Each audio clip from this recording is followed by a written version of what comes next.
Yeah, something funny that happened in that podcast is, they sent me some pre-release stuff on what was being changed, and in the interview, I was like, the stuff that's coming down the pipeline is incredible. It's insane. And Will and Jenny laughed like he just did, and in that moment, it caught me off guard. But then I realized, like, if there's a definition of purple pilling, it's probably being amped up about grant program changes on stacks on the blockchain that you spend so much time caring about. So the fact that you guys are here, you can all officially be in the purple pill camp as well. So yeah, excited for this. Excited for you guys. Thanks for listening. I think a good place to just jump off, Will, maybe is to talk about why change the grants program. What's the benefit versus what's currently going on? Yeah, I guess first and foremost, there's a couple of underlying goals. One is to increase the throughput. We want to issue more grants to more people. We want to make sure that they're high quality grants and they're issued in a fast, expedient manner. But then we also want to provide more support for grantees throughout the process and make sure that the community is assured that they're getting a high return on investment because the treasury, like we said in the interview, we really do view it as, it is the community's treasury, and so we want to make sure that those funds are deployed in a way that bring value immediately to the community, and also it's one thing to review the grants and it's one thing for me to issue them and push them through, but really to maintain a relationship with the grantees and make sure that they're supported throughout and make sure that we best sort of highlight the fruits of those labors when they're completed is a whole nother aspect of it that is needing to be explored. And so that's one reason, is to just increase the throughput. The other reason is to just begin to decentralize the grants program as much as possible, so that the flavor of grant applications that come in front of us, it's increasingly it's getting more and more diverse. The topics are more and more niche or more technical, and trends are evolving on stacks or on other chains, and people are aware of them, they see value in them. And I try to watch as much YouTube as I possibly can. I try to be on Twitter as much as humanly possible, but I can't stay on top of all this stuff. And so not only do I not possess the skills to fairly judge these things and fairly support them, I really just feel like it's, I don't know, maybe it's because I'm so involved in it, but I just see it as a really critical part of the Stacks ecosystem and sort of fueling the future of it.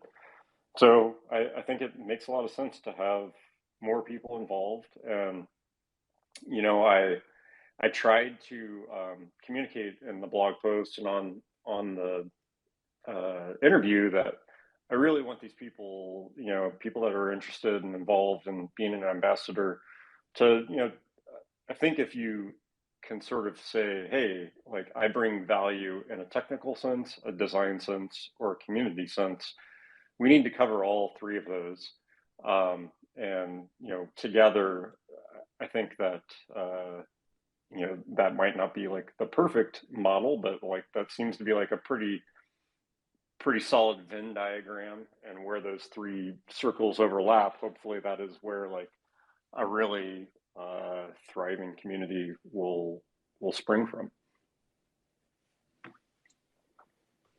Yeah, I love that. It's right now we have it seems like we have a pretty good base. You have some technical and some community focused and some design at the foundation. But when you bring more people on, you can kind of turn it into the Stacks grants, Decepticon, where, there's so many people who just have so much in-depth knowledge in a specific field, and you can just go so much further by asking them a pointed question, or bring their knowledge base together, and we can all bounce ideas off together. Yeah, exactly. And the overall processes that will be rolling out, it's I don't know. I don't want it to be confusing. I don't want it to be overly cumbersome. And so you have to strike this right balance where we want to provide like a nice menu of options so that really any person can come to us at any point in their, you know, I guess, trajectory and feel like, hey, there is something that I can engage with here and I could find support and I can add value. And so you want to provide just enough options so that everyone feels like they have a place to enter and engage, but you don't want to provide so many options that it results in this like paralysis by analysis and people don't know how to move forward. And there's so many different options to choose from, and like everything has a different process. And so it's just taken a lot of iteration. We did a really thorough competitive analysis of started with 30 different grant programs and whittled it down to 13. And I plan to publish all this stuff. I mean, I think I don't know, maybe it's just interesting to me, but I do think it's interesting. I think it's, worth noting that like we're looking across the whole spectrum of like, I was looking primarily at like layer one blockchain foundations and, some that are like sort of sub communities within Ethereum. So they're either where we hope to be, or they're kind of an analog to where we are now as like an ecosystem.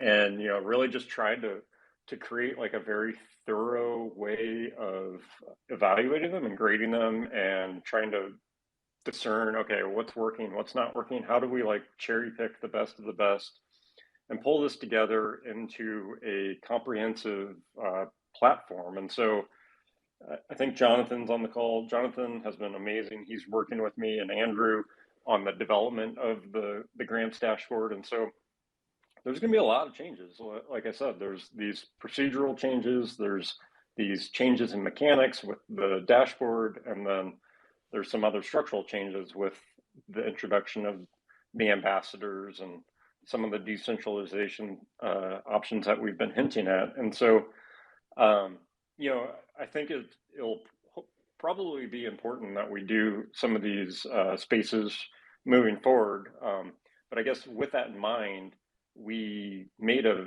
conscious decision to say, like, I don't want to give an exact date, but like very soon we're going to be flipping the switch on these processes and on the dashboard, and moving forward all of our grant review meetings will be taking place on Discord, so everyone can listen in and everyone can sort of educate themselves and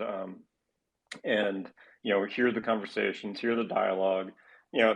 That's a good way of like holding people accountable, but it's also a really great way of scaling up the educational process, because you do find yourself like needing to, I mean, I enjoy it, it's been great as I've onboarded, but like needing to have a lot of one-on-one conversations with different builders as they get I guess familiarized with this situation. And I mean, I think that we all hope that we're onboarding like hundreds of developers into the ecosystem this year.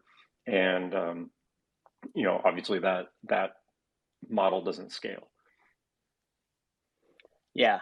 Do you want to do a brief overview of the grants program changes, or do you want to do that on a separate call and deep dive, just jump straight into ambassadors? No, I'll just very quickly talk about the grants program changes. So, right now I felt like there was kind of a lack of transparency in terms of what builders would assume that they're going to be able to get for a grant. And so I noticed that we were going through a review meeting and then coming back with applicants with the same information, pretty frequently. And that was, hey, we want to establish a relationship with you. Let's try and scale back the budget of this into a neighborhood of around $5,000 to $15,000. We want to do something that is immediately, you know, of use and of value to the community. We want it to be open source, and we want it to, sort of, stay, like I said, within that budgetary frameworks before we move forward. And so I wanted to do a couple things. I wanted to, one, make sure that we were very clear about what our monetary menu of options are and what who the target audience is, essentially. And then two, provide more opportunities for people that are building things that are not necessarily open source, but they could be like an early investment in an early project, but still get some way of having the community to benefit from that. So with those two bookends being in mind, let's just say, okay, we're going to have 4 tiers of grants. It's going to be a level 1, which is called a starter grant. That's up to 5,000. A level 2, which is a builder grant. That's up to 25,000. A level 3, which is an MVP grant. That's up to 250,000. And then a level 4, which is a partner grant, and that is up to 500,000. And so that level 1 and level 2 starter and builder grant, we want everyone that's coming in and trying to go for like a larger grant to have completed at least one of those. That's, essentially going to be a requirement. There's always going to be exceptions, but essentially a requirement. And then also, so the idea that we want to be able to create content to attract more builders, and to also, like, if we're funding something that is proprietary, we still think that that can provide community value by people creating some type of content to share with everyone, that a solution that they work through in their efforts to build their proprietary thing. And so these $5,000 starter grants, those are really going to be targeted at, one, to support the ambassadors, and two, to support people that are building things for what we're calling the knowledge base. So when you get on this dashboard, there's going to be an area where, you've got your own like notifications you got to deal with. You can do, research into the different programs, but then one area is called the knowledge base. And so the knowledge base is really like content of what we're calling either a tutorial or a solution. So a tutorial is like, hey, this is open source. This is a step-by-step, guide to how you utilize what I was paid to create, or what I was supported to create.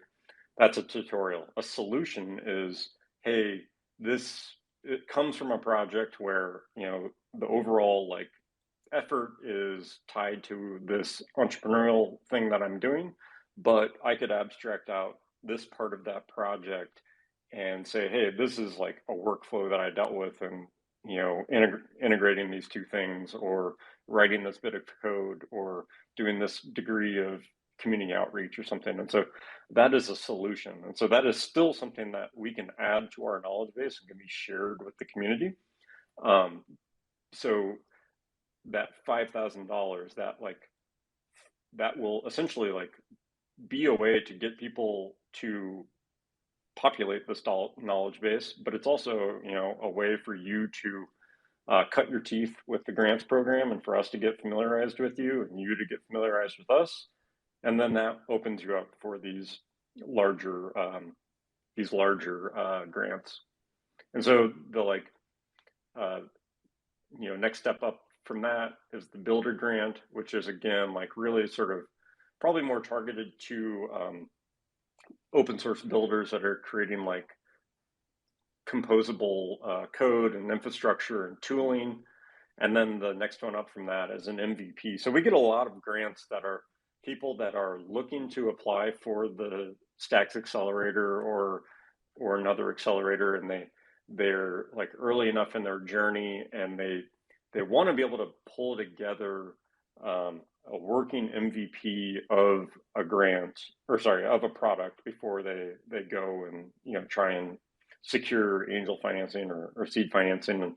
And so we wanted to begin to put this, I guess, type of grant out there for those cases. We're still like really trying to figure that out. We don't want to like step on the toes of the accelerator. We want to like sort of be the guiding hand that takes people from Clarity Universe to the accelerator, or from we've been, this hasn't been announced, but we're talking with other groups like Build Space and Design Lab and other potential opportunities to onboard builders from other spaces, and again, like be that guiding hand to like take them to that location. So we thought that would fit it, fill a need.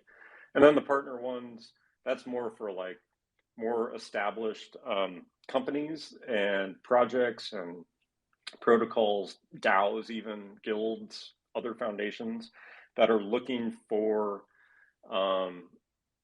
some way to like support a longer term initiative that would be with the Stacks Foundation. So we're talking with people about a potential integration with the graph. We're talking with people about a potential for deeper integrations with Chainlink, with other bridges and oracles, and those need a financing mechanism, and that's where like a partnership grant comes in. And so sorry, these answers are really long. I kind of drone on. I noticed you edited a lot of my answers on the interview, Jake, because I'm like my father. I just like ramble on and on. Just kidding. It's all right. I gotta make sure that the people in the audience get exactly what they need. We don't want them dozing off. So that's grant types, and then we have grant tracks. And so we want to make sure that everyone, one, we want people to understand like, hey, these are all of the like, this is the wide breadth of stuff that we're willing to fund, and we want people to like know where they can plug in. But more importantly, a lot of this is like creating a useful taxonomy on the back end. So you imagine you like go to Expedia or whatever, Trulia or Zillow, or some search engine where you're searching for a flight or a house or something like that, or shoes or whatever, and you need to have like the right degree of search available to you so that you can whittle down this large database of information and find what you're looking for. And so a lot of this is, one, to present in a sensible way everyone, to everyone what they can do, but then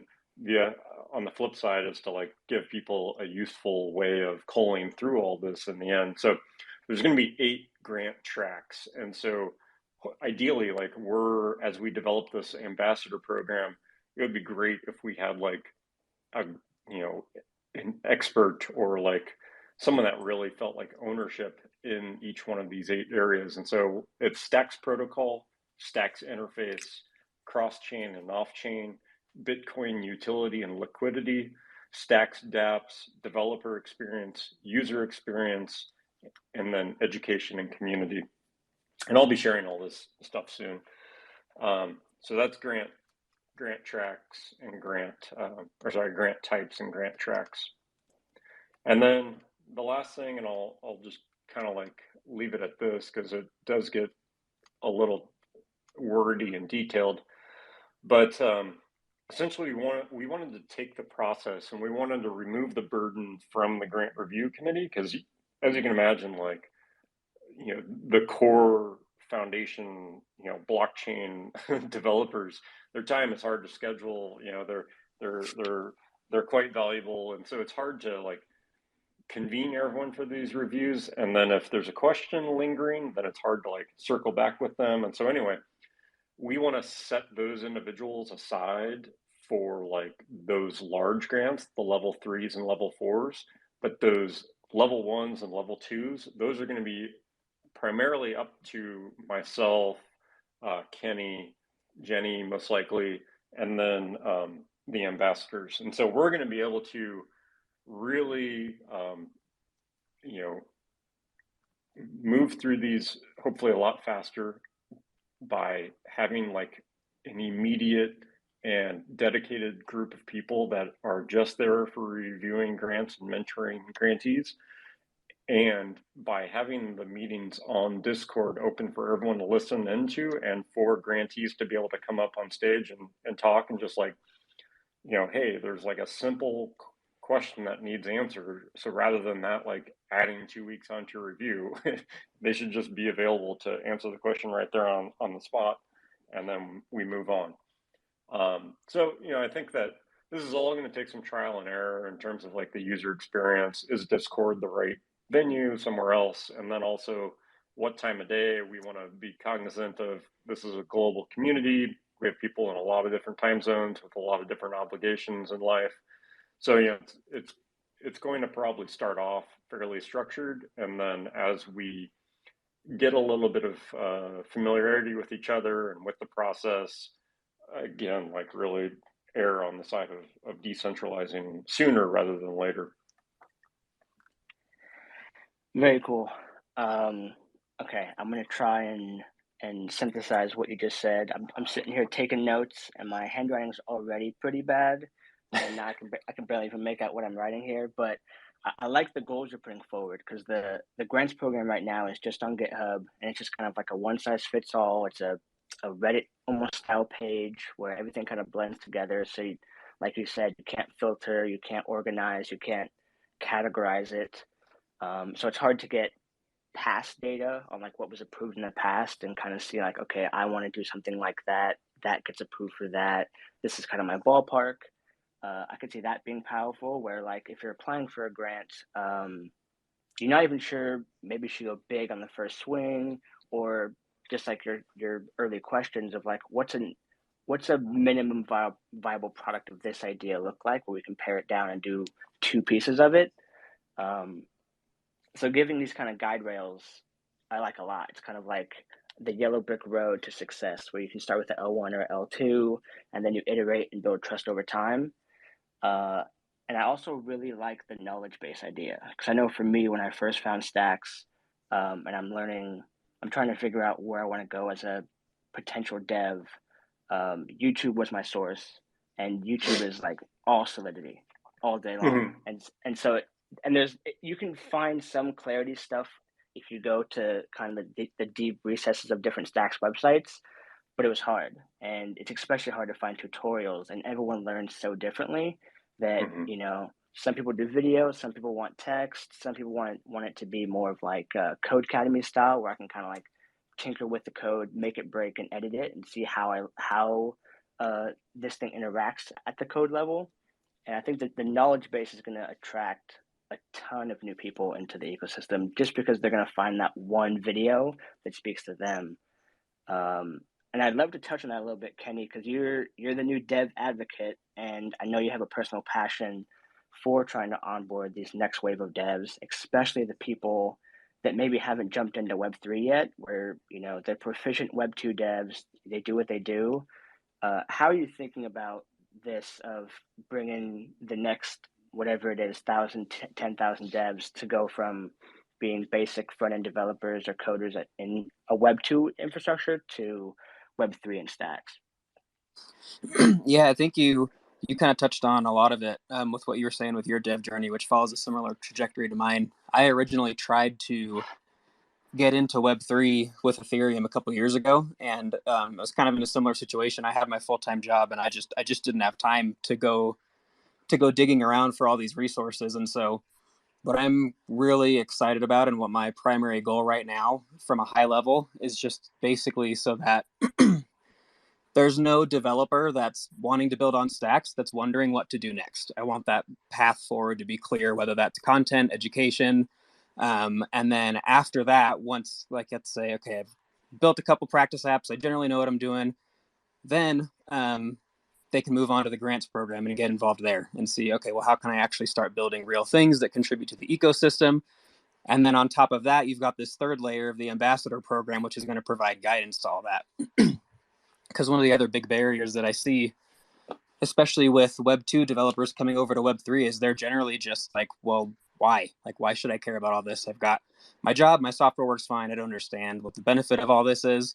And so that's where education can come in. But then on the other side of that, there's another issue sort of on the other end of the spectrum there, where people just want to build everything on Web3 because it's new and it's cool and it's exciting. And that's, I was on a Twitter Spaces the other day, and Kelsey Hightower was speaking on it, and he's a pretty, I think, well-spoken, nuanced Web3 critic. And he brought up this analogy of Docker, which is a pretty standard fixture in the developer ecosystem right now. When it first came out, it was extremely revolutionary and new, and everybody wanted to use it for everything. And there were tons of security issues and bugs and all kinds of problems that were caused from that. And then eventually there were some growing pains, and it had to be massaged out. And then I think by having a program like the grants system that Will laid out in the ambassador program, we can kind of attack that from both angles, where we can say, let's give devs a clear path forward for how they can get started as far as education and then how to build real world things. And then let's also give people some education and guidance on how best to use this tool that is Web3, look at the unique benefits of stuff like proof of transfer, what that can be used for, and then also kind of go over what it maybe shouldn't be used for and rein people in a little bit when we need to, so that we're building things not just for the sake of building them, but so that they'll actually solve real problems. No, I love that. I think it is a common problem where everyone tries to, you get hyped about crypto and blockchain, and you just see it's just kind of like the nail in the hammer issue, where like you see everything as a nail because you're a hammer. So I like that a Mm-hmm. lot. I think, okay, we haven't discussed the ambassadors yet, so maybe let's jump over to what is the new program that's launching. Well, what is the ambassadors? What do they do? And how do you become one? Yeah. So the blog post that went out on Friday, and hopefully everyone's had a chance to see it. It's on stacks.org under the blog if you haven't. I guess I've been, like I said on your show, I was an architect for a long time. I think in diagram terms and drawing terms. I'm not that great at writing. So anyway, the diagrams that are on the page, I think, should help like speak volumes, I hope. So really, like starting from the top, the ambassadors are going to wear several different hats and want people that are comfortable, sort of putting on those different hats and, being part mentor, being part project manager, uh, part consultant, and part visionary. And that might sound overwhelming, but I actually think it's hopefully like quite inspiring and quite exciting. And I guess there's going to be like some day-to-day like things that we need to get through in terms of reviewing grants, meeting with grantees, and processing grants and payments. And I mean, that is just like the administrative part of the way that this gets done, and it's not necessarily like the focus of what you're going to be doing. It's a component of what you're going to be doing. And so beyond that, I really want people to sort of this the art of project management is something that I have a lot of experience with, and it's not really taught in school. It's only learned over through experience, and it's really important. And it's a it's a I mean a like a dark art. There's it's there's no science behind it, but you do need to just develop a feel for it. And it's also really interesting in the world of like decentralization of how projects get done. So I'm sure that you can imagine there's a lot of people that are getting funded doing things, but we need to finish. We need to make sure that stuff gets done and that we are we're all benefiting from this. And so that is going to involve not micromanaging in any way. It's going to manage it's going to involve really taking a burden off the people that you are a mentor for in that regard, or project manager for. And if they are missing something like a skill set on their team, connect them with another ambassador that can fill in for that, or connect them with another grantee that can uh, fill in for that. So having this awareness of the other grants that are going on, the other work in the ecosystem, and really helping connect the grantees that you're working with to those other grantees is, I think, going to help everyone. Like the saying goes, you can go fast alone or you can go far together, and we want to go far. And then the part consultant is, I suppose, an echo of that. So there is this base layer of role and responsibility, and also a base layer of compensation. And so we wanted to structure the ambassador program so that if you're only able to come in and be quote unquote part-time, there's a way for you to do that. If you're looking for a way to go quote unquote full-time, there's a way to do that. And the way to do that is by really being sort of on the top of your game as a designer, a technical dev, or a community facilitator, and being able to come in there and manage your day-to-day responsibilities, but then also bite off more work and say, hey, you guys are doing this in a very inefficient way. We could do this better. Let me build this for you, or let me facilitate this for you. You as in being the foundation, or you as in being another grantee, or they just sort of proactively come up with a project on their own. And so that's another way that they can engage and add value and get compensated for it. And then the last part is the visionary component. So there's the accompanying blog post that went out that was about posing this question, should the grants program be a grants DAO? We want people that are in the trenches doing this work, helping transition and evolve the program, have their finger on the pulse of the community, really ruminating over that question and working together.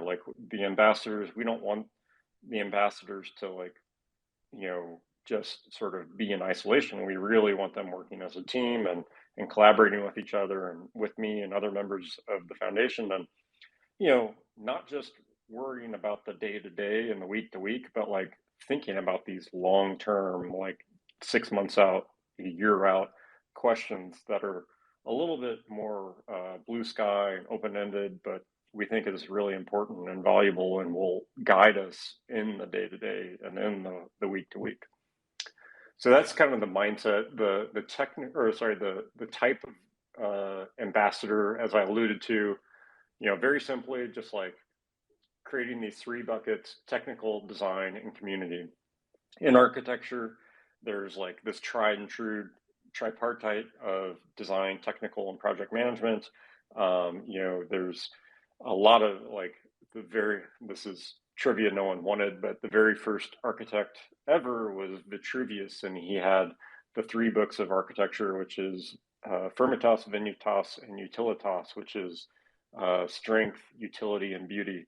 And I really see those 3 pillars of the community all working together as a structure. And so try to identify those 3 so that we can 1, recruit those people, 2, celebrate those people, give them the sense that they have some domain expertise, and then also know hey, we've got this really cool project that we're trying to review. Let's grab someone from design, someone from technical, someone from community, so that we can feel like we have 3 very important points of view covered in review. So you can learn more about some of the skill sets, provable, actionable things that we are associating with those 3 different types of grantee in the blog post. And then there's the compensation, which we really wanted. Well, more than the compensation, it's trying to. You'll see in the application that there's we're trying to start with some baseline of overlap so that we can all like work together and get on the same page. Right now, it started off as Tuesday, Wednesday, Thursday mornings, which is 9 a.m. to 11 a.m. As I said, that is not ironclad. You know, explain there. We added fields all over this application so that we want people to really like make their case, state their case, like sell yourself, like, you know, position yourself, why. And there's nothing in that application that is like binary in terms of you got to check this box or not check this box. It's all negotiable because we want to find the best people for these very unique positions. And so, you know, just by first like saying, hey, like assume that you're going to have 20 hours of base level of commitment a week. Some of that is in meetings, like meeting with grantees, meeting together, and dialoguing, like in a little bit of a formal, you know, setting. You know, structured hours on Discord. I don't know how formal that is anymore. And then the rest of your time outside of those meetings, within that 20 hours, should really be on, you know, preparing for those calls and reviewing and going out of your way to meet one-on-one with either applicants that you're reviewing or people that are thinking about applying, you know, trying to recruit builders from other ecosystems that you might know, or just lurking in other Discord servers and trying to bring people over here. That's all like great recon that we need to be doing.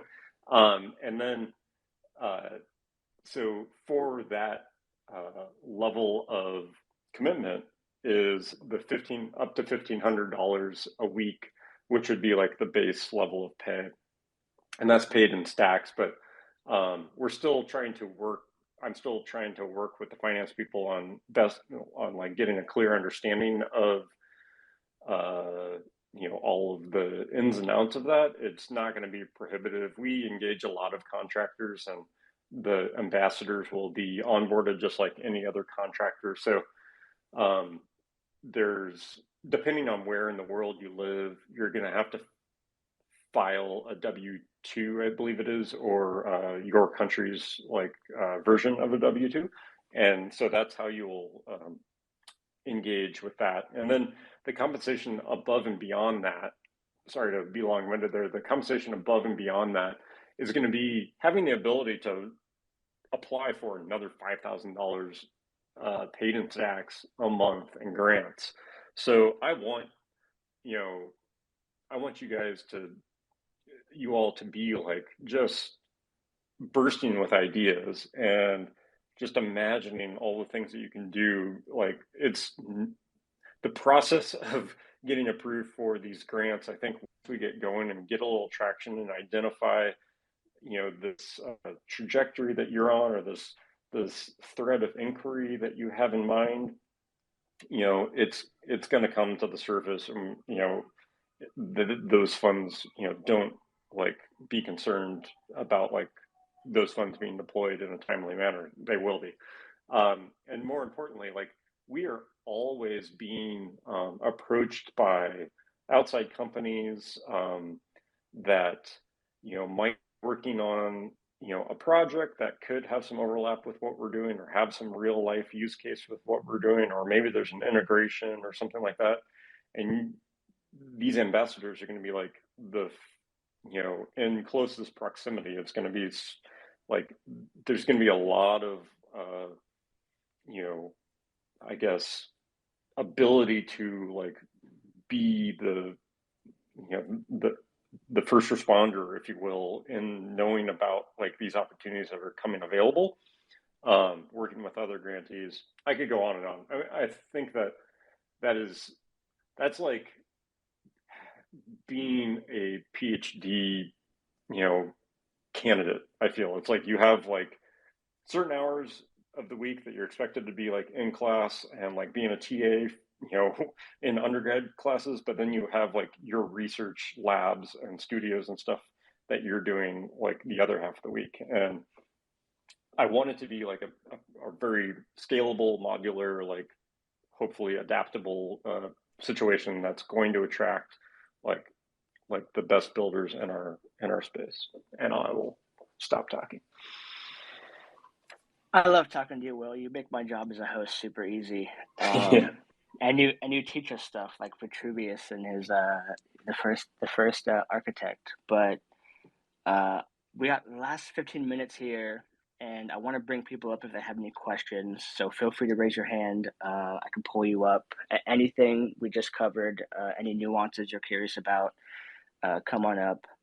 And yeah, I'm curious though on the ambassador side is Hey, Dick, yeah, will you give speaking privileges to Jenny? She's in the audience also. is she? Yeah. Oh, yeah. And Jonathan.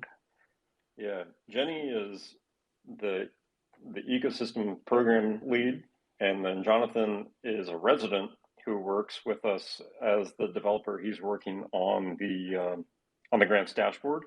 What is Jonathan's Twitter name? It's like a picture of Jim Carrey, it looks like. It is real underscore two. I see him. Yeah. Yeah, anyone that has any questions, please come up. And Jonathan. Well, so I'm curious about the ambassadors.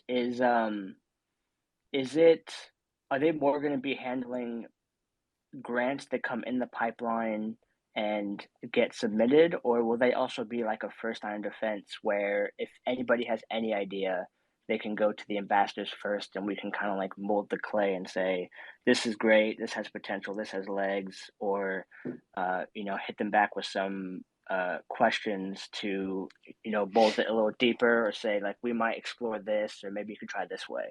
Will it be both, or will it be more about like once they're in the funnel? Oh, all of the above. I mean, I think that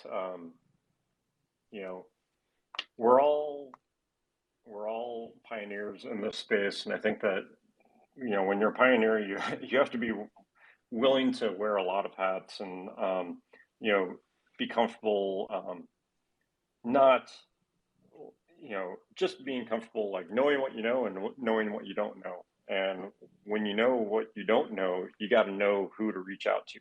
And that's one of the important things to learn through this. And it takes time. It's not expected by any means on the first day, but really just knowing like, hey, I have a general awareness of who in the ecosystem would be the right person to have on this call, or the right person to put this applicant in touch with and connect them. But yeah, they will definitely like have an opportunity to do both those things. Very cool. Well, we haven't got any questions, so apparently you absolutely crushed your explanations. Oh, wait, Resh, he's coming up. Resh, how are you, my man? Sorry, I might have missed if you mentioned my name there, Jake. Yeah, what's your question, my friend? All right, Jake, it's more of Will, I'm just looking through the grants ambassadors page at the moment. Now it says that you need experience if you go down the third route to be a community builder. Now, if I were just to ask, out of all these 9 elements listed there, which one is at the present moment the most important for the ambassador to know, to add value the most for that particular role?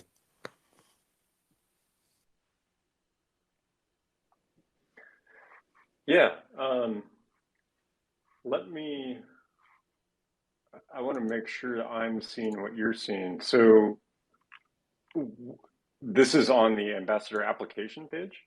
No, it's just on the Stacks org under grants ambassador. So on the blog post. Yes. So one is scroll down under ambassador types. There's three categories like you shared: technical, design, and community. Mm-hmm. And the element I'm inquiring about is under community. In order to add at the present moment, at the start of the ambassadors program, which elements of this is the most needed element to help with the with the grants? Right. It's hard to say in isolation. I think that, we wanted to make it start with saying, okay, there's going to be 6 to 12 ambassadors. And, I just want everyone to know that it's going to be, I can already tell, a really difficult process of determining who the ambassadors are going to be, because we're going to have to look at all of the skill sets of everyone that applied and try to determine, okay, we might be uh, have a lot of applicants with these skill sets, so we need like a complementary set of skill sets to make sure that we feel like we can cover everything in a very effective way. And so it's not going to necessarily come down to any one topic that you're, a master at or a wizard at or something like that. It's going to come down to trying to judge, or trying to evaluate all of the applicants in concert with one another, and make sure that we have the best team. Got you. Thanks, Will. Mm-hmm. Great question. Any other questions? Feel free to raise your hand while we're waiting. I know you came in late, Jenny, but anything you want to close out with, or anything to add? No, I think, like you said, Will killed it with his explanations. I think I'm really excited about the ambassador part of the program, just because it gets us so much closer to having the community-driven process that we've always wanted.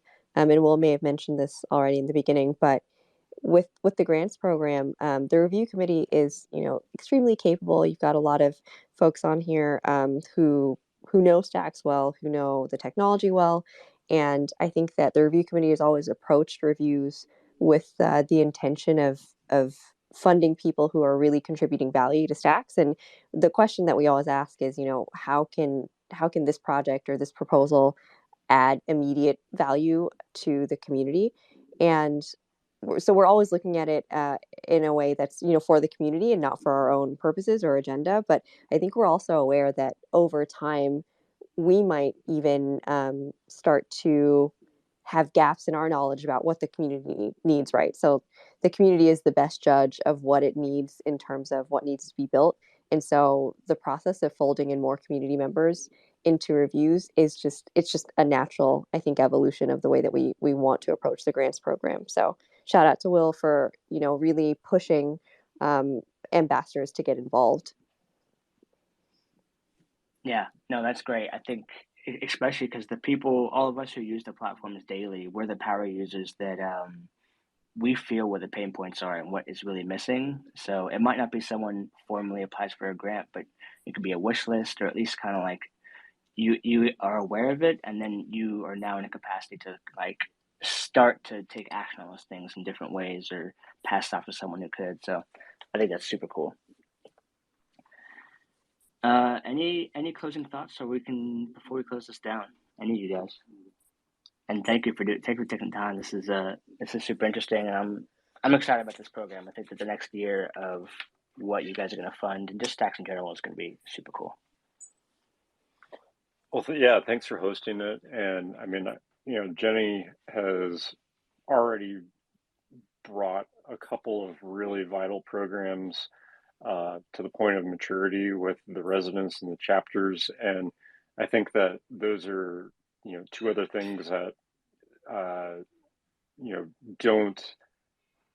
don't sleep on those, and, don't forget that those are also available to people when you're thinking about all of the options that are available with the different levels of grants that we talked about, the advocates program, the residents, the chapters, and now the ambassadors. And so, we really I just feel like there's a lot of opportunities here. We want to sort of spring everyone from their 9 to 5s and just jump into the deep end as soon as they can. We're all gonna make it, y'all. Will just said it. We're all gonna make it. Well, I guess we can close it down, but I don't think you said how can they apply? Where do they go? When is it? I think the application opens tomorrow. Is that what I heard? Yeah. Jonathan, do you want to, I don't know if you're here or if you could speak to that, I or I gave him an invite, but he did not. maybe, yeah, it will be live by the end of the day tomorrow. And so, yeah, we're just kind of working on the finishing touches, and, you know, it will be linked through that blog post. And then I will also tweet it out and ask the foundation to tweet it out as well. Perfect. Well, yeah. Thanks And again, then, guys. you know, Go ahead. I was like almost on the verge of, oh, Jonathan's here. I was on the verge of saying that we wanted to try to conclude the application process by Valentine's Day, February 2nd or 14th, to give like 2 weeks. You know, I didn't want to put a date on it in case it just didn't work out with some people, but we do want to pull this together, like, you know, pretty quickly. We want to give ourselves time to like do a fair and thorough evaluation. Like I said, it's not just going to be like one applicant at a time, or it's, if you ever see like, you know, a football team, or, you know, try to like get ready for the draft or whatever, you know, we want to look at a lot of different options in terms of like pulling different groups of people together. And so, you know, just know that we're working very hard, and we hope to have feedback for everyone as quickly as possible. Yeah, it's exciting. So I got nothing else to add. I guess we can close this down. Thank you, guys. Yeah, thanks everyone for coming, and thanks Jake for hosting. Anytime. All right. Thanks, Night, Jake. guys. Thanks, Thanks, everyone. everybody.